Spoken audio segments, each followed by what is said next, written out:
Hey everyone, here's my review for Singularity, the new time-based first-person shooter where you get to control somewhat time and use time-related things, whatever. It's new, it's been out for a little while. I got it about a week ago. I bought it a couple weeks ago, but I got it about a week ago, and hey, I'm here to review it. I beat it. I really, really want to talk about it.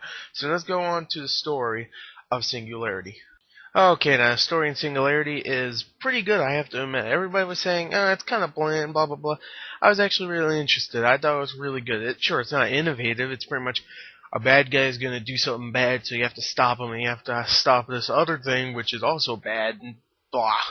So, yeah, I'm not good at telling stories, obviously, so that's the best you're going to get from me. Hey, alright, I'll explain a little bit more. You play Ranko, Captain Ranko, and you have to go and pretty much stop this thing called the Singularity, which is this time thingy, which if you destroy it, then it'll stop all this bad stuff happening. Yeah, there you go, that's all you're getting from me. I actually really like the story, though. I also like that there's actually more than one ending. You actually have three endings. It's kind of easy to get all three of them. You don't need to play them over and over again. You don't need to play a game three times just to get all three endings, but it's still cool that you can get all three endings. I mean, you have different endings. So, yeah, I thought the story overall was really good. Let's go into the sound of the game. Okay, now the sound overall I thought was really good. All the sound effects and all the little explosions and the sounds from the TMD, which is the time manipulation device, the time altering thing. All of that sounds really cool. The voice acting's pretty good also. Your main character does not talk, surprising, but I thought the voice acting for all the supporting characters were pretty good, and just overall the sound I thought was pretty freaking good overall. So the guns sound like the guns are supposed to sound like. Some really cool looking guns, some really cool explosions, and just the sound overall was really good. Let's go on to the graphics of this game.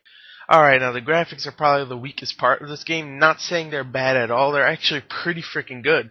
So pretty much take that and go, oh, he likes this game then. I thought the graphics were really, really cool looking. Like, the guns look really good, the explosions look really good, just the environments themselves look kind of bland. Some of the textures just look really weird. There's like, in the beginning there was a holding of rope, like a spoil of rope. I don't know, spoil? Whatever. A thing of rope, and it was like, oh my god, that looks like a mound of caca. So, yeah, I mean, some of the textures are way off, and I would say some of the character models are a little weird. A lot of them are actually really good, but some of them are a little eh. Like, there was one character that just had a big round face. I'm like, oh god. Like, it was an unimportant character. But also, there's a lot of gore in there also, so you get like freaking body parts getting ripped off and guts hanging out of bodies, so that's pretty cool. And the creature, the way the creature looked, ugh, I can't talk today. The way the creatures actually looked really, really cool, I have to admit. So overall, the special effects look good, the creatures look good, some of the character models look really good, but the environments look bland, some of the textures look really blah. So, you know what? I thought the graphics were good overall. So let's go on to the gameplay of the game. Okay, now the game is pretty much a first-person shooter, and sure, it's mixed with a lot of time manipulation things, but it's mostly a first-person shooter. You get some time things where you can make a big bubble that stops time, which is really cool. It's pretty much like a shield, where you can stop everybody, shoot them in the face, and then bring it back to regular time, and they just blow up. There's one where you can just it's like a melee attack where if they get too close, you can just freaking send them back, and they explode in a million pieces. There's one where you can revert a regular human into a monster and make them kill all the other guys, which is really cool. And there's just a lot of abilities, and a lot of guns are really cool. There's one gun called the Seeker, which if you shoot it and you hold the trigger button, you can actually direct the bullet, kind of like Stranglehold, where you can go and move the bullet around and hit the target, and when it hits the target, it just explodes. There's one called the Spike Shot, which is like spike. You have to hold it, charge it, shoot it, and it's like a spike hitting a guy. And that one was okay. There's also grenade, and you also When someone's throwing a grenade at you, you can levitate it and throw it back, or a rocket, you can bring it back, and you can like take things from them. You can take their shields away and smash them in the face with them. It's really fun. The gameplay is extremely fun, and there's a whole bunch of different ways to do stuff. So there's a high replayability, at least for me, and it's also a very creepy game. I have to admit, I didn't expect it to be this creepy.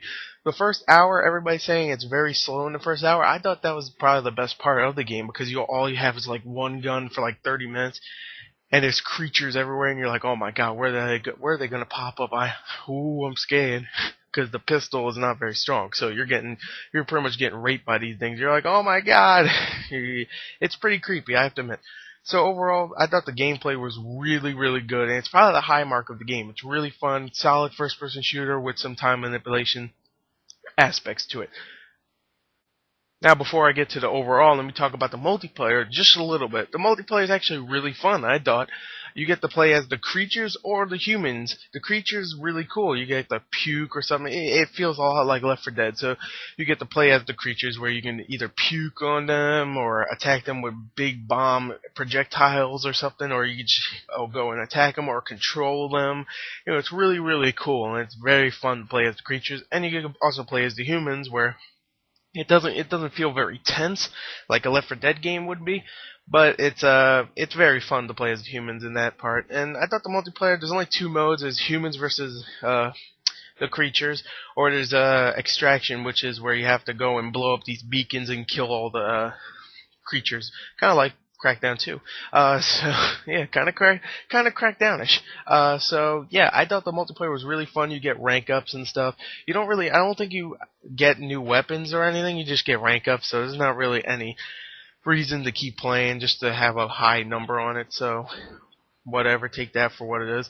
But it's still a lot of fun, and it keeps the game going, and I think the single player is definitely fun enough for you to go back. So there's my review. I really, really like the game. It's probably one of my favorites this year. Just like, it's not going to be on my top 10 yet, but it is really fun. But I have to see how I feel about it a little bit later on.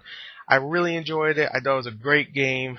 I definitely recommend it. I only got it for $40 new a week after it came out, so definitely go and see if you can get it for $30 used now from Amazon. So I definitely recommend it. It's a lot of fun. So yeah, check the description for the full written review, and goodbye.